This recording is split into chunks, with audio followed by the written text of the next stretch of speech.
And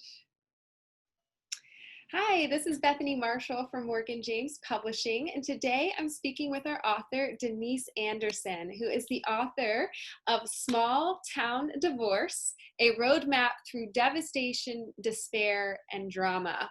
Wow, what a Right powerful there. book and message. Hi, Denise. Thanks so much for being with me today. Hi, Bethany. Thanks. It's great to be here. So, can you tell us a little bit about what impact has your book made so far on the people that have had a chance to read it? Yeah, Bethany, some of the people that have reached out to me, I know, thinking about one woman in particular, she was actually going through a divorce in a small town at the time of my book being released and being able to get a copy. And she shared with me how the book actually inspired her to move forward in a more confident way. Again, the dynamics of a small town, everybody knowing who she is, it really brought her down. And she actually admitted that she was in a state of depression. It was hard for her to leave her house. She wasn't going uptown anymore. And one of the tips that I had given in the book was about actually confronting the people that might be saying something, or if she knew of somebody particular that was talking about her. And she actually had the courage to go up and speak with the woman that she was in conflict with. And they actually had a very peaceful resolution. It wasn't what she thought it was. And it helped her to move forward in a really positive way. So yeah, that really, hit me to be able to make that kind of an impact. I also had somebody share with me at the beginning of each of my chapters. I wrote a quote. There was a quote, and she said that she uses those quotes on a daily basis as encouragement and motivation for her day. So it's interesting how I found people took different, you never know how somebody's going to take something that you share and that you write. So it was really fun and very interesting for me to hear about the different things that people took out and applied to their life, and that helped them to grow in perspective as well.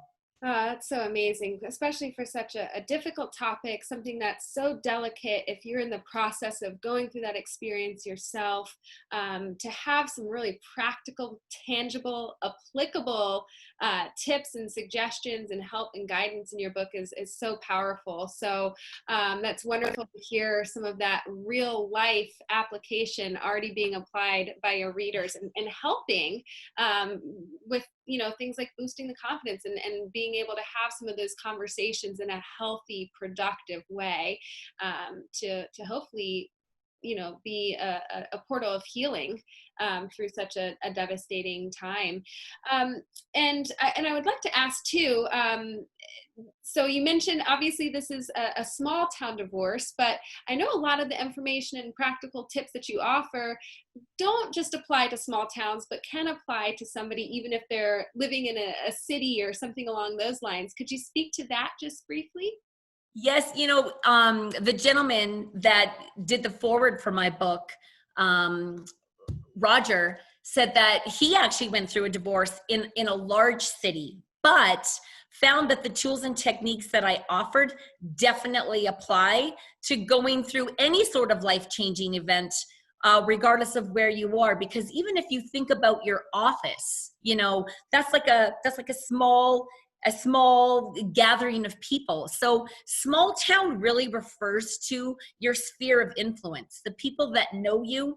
You can be, I do make a reference in the book to, being like going through something in Hollywood. It's just everybody knows your business, because you have the spotlight is on you, whether you're in a group of 5 people or in a group of 5,000, 10,000, or 1,000,000 people. So it's definitely applicable regardless of the life-changing event that you're going through and where you're going through it. That's really powerful. So could you tell me a little bit about, from an author's perspective, how has writing a book impact or changed you as the author?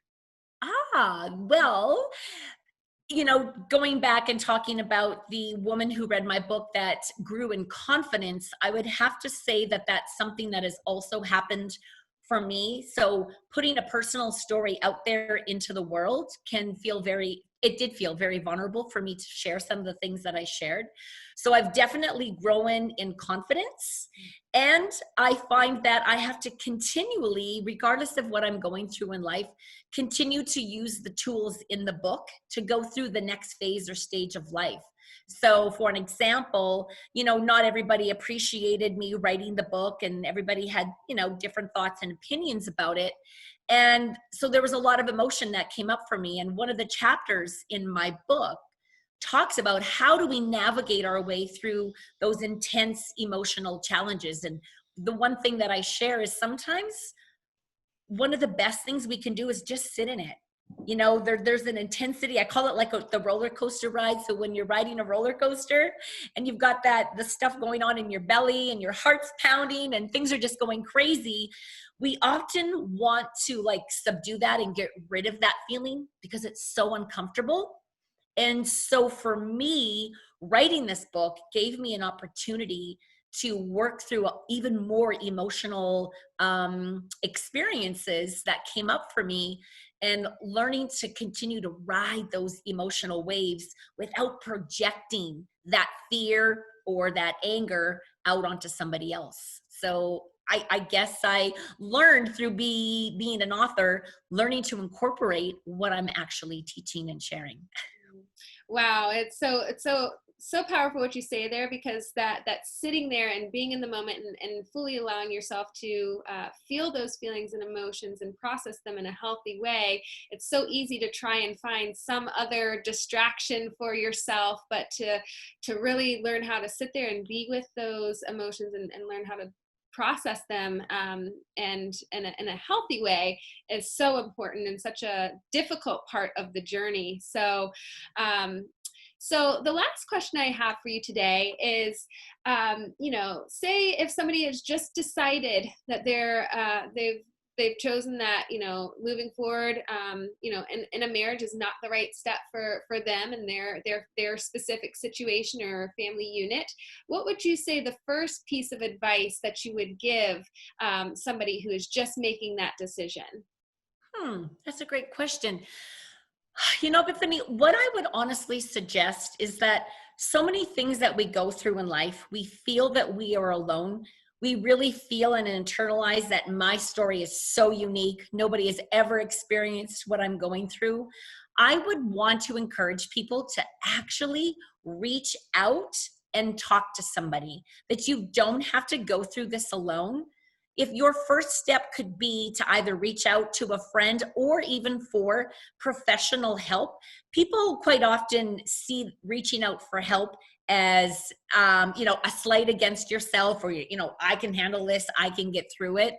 But reaching out for that extra support, I know in my own personal experience and clients that I've worked with, it does help to ease that experience that you're going through. It helps you to know that you're not alone, you're not going crazy, and that there really is a light at the end of the tunnel, and you are going to get through this. So we can't stop the changes of life from happening, but we really can. We do have an influence and an impact on how we go through those changes, and how you come out on the other side. So I would just encourage them to reach out and connect with either somebody professionally or a friend, and just to know that you've got this and you're not alone.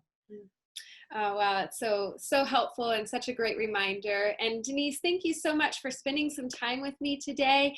Could you tell our audience if they want to learn more about you or about the book, what's the best way for them to do so?